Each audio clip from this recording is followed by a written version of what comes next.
안녕하세요.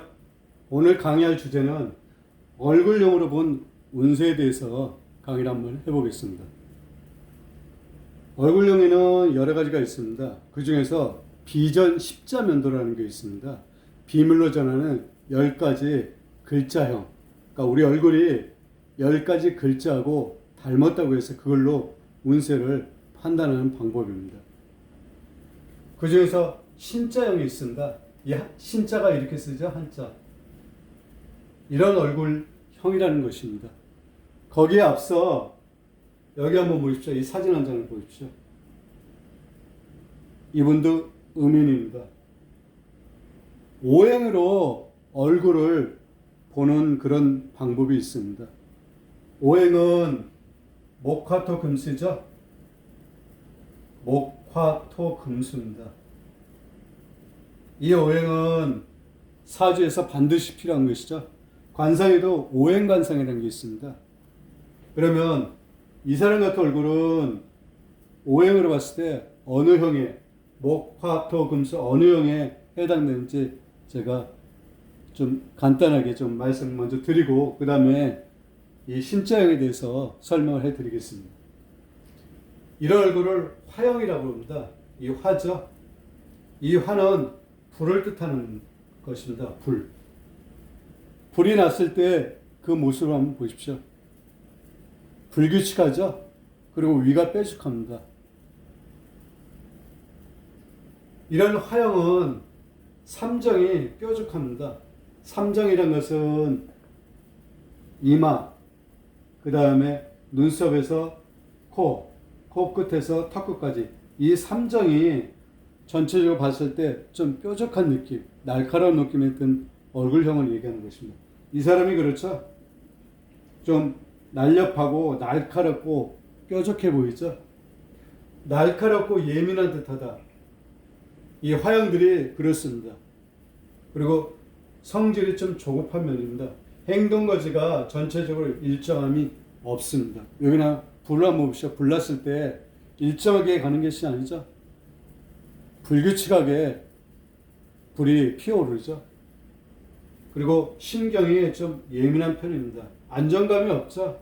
예민한 그런 얼굴을 화형이라고 하는 것입니다.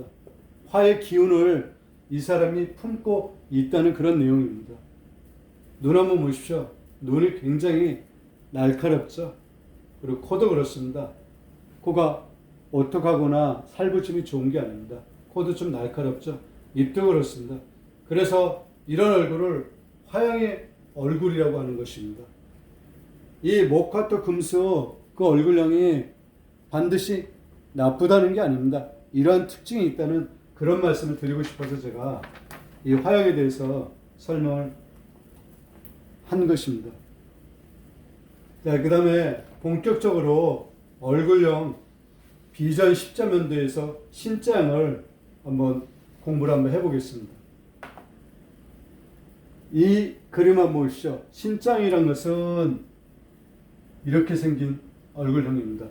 위하고 아래가 좀 뾰족하고 가운데가 넓죠. 여기 이마인 하늘이 하고 아래인 땅이 이 중정에 비해서 좁다는 그런 뜻입니다. 이런 얼굴을 사람으로 보면 이런 얼굴에 해당되는 것입니다. 이분은 음인입니다. 제가 그래서 지운다고 지웠는데 이 정도면 얼굴 형태가 드러나기 때문에 이 정도로 제가 지웠습니다. 여기가 좁죠? 그리고 하정도 좁고요. 이런 얼굴을 신자형 얼굴형이라고 하는 것입니다. 신자형은 설명을 이렇게 풀었습니다. 천정과 지각 부위가 좁고, 천정이란 것은 여기를 얘기하는 겁니다. 여기가 전체적으로 좁죠? 천정과 지각 부위, 지각은 턱을 얘기하는 겁니다. 이 부위가 좁고 뾰족하다. 여기죠? 그리고 천창과 지고가 풍족하고 원만하지 못하다. 천창은 여기입니다. 관장을 보면 여기가 굉장히 좁죠? 보통 사람들은 좀 여기가 이렇게 넓은데 여기가 굉장히 좁죠? 여기가 천창과 지고가 풍족하다. 넓고 살붙임이 좋은 게 아닙니다. 원만하지 못하다. 이런 얼굴이 신자형 얼굴인 것입니다.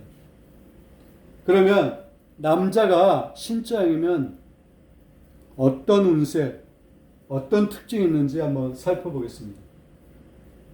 처년에 좋지 못하여 어릴 때 둔한 일이 많다.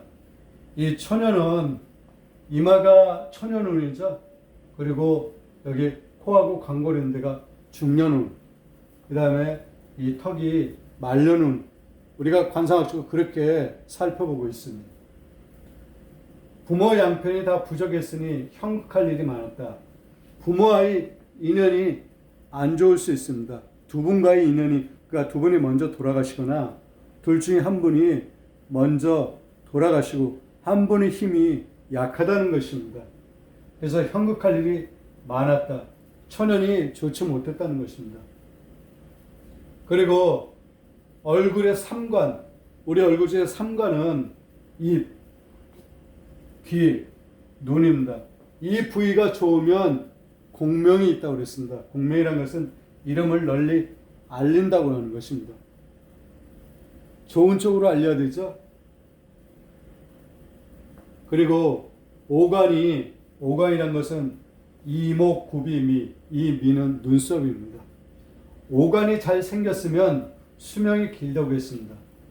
기와 상금 부위가 움푹하다면 고초를 당하고 사방을 분주하게 달리게 되니 외지에서 일한 즉 길하다고 했습니다.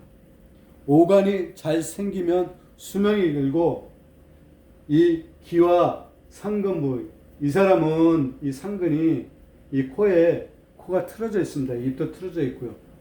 전체적으로 얼굴이 좀 틀어진 그런 얼굴입니다. 사방을 분주하게 달리게 되니 외지에서 일한 지 길하다고 그랬습니다. 고초를 겪는 격이 떨어지는 그런 관상인 것입니다. 그 다음에 오간 부위가 좋지 못하면 일평생 가난하고 운수가 막힌다고 그랬습니다. 오간이란 것은 귀, 눈썹, 코, 입이죠. 이 오간이 좋지 못하게 되면 가난하고 운수가 막힌다고 했습니다. 그 중에서 눈이 안 좋게 되면 이런 얼굴들은 특히 이렇게 의민의 생활을 할 수가 있습니다. 그래서 제가 이 눈은 지웠지만 이 사람은 대충 이미지 사진을 보게 되면 얼굴이 윤곽이 나와 있습니다. 하지만 제가 오늘은 여기를 제가 지웠습니다. 상이 결코 좋은 상이 아닙니다. 틀어졌다는 것은 결코 좋은 관상이 아닌 것입니다. 반드시 애군이 따르게 되어 있습니다. 성공도 못하게 됐습니다. 그래서 이 오관이 반듯한 게 좋은 그런 관상입니다. 오늘은 얼굴형으로 본 운세, 신자에 대해서 공부했습니다. 신자에는 이런 특징이 있습니다. 다음에는 제가 다른 것을 갖고 여러분들께 찾아뵙겠습니다. 대단히 감사합니다.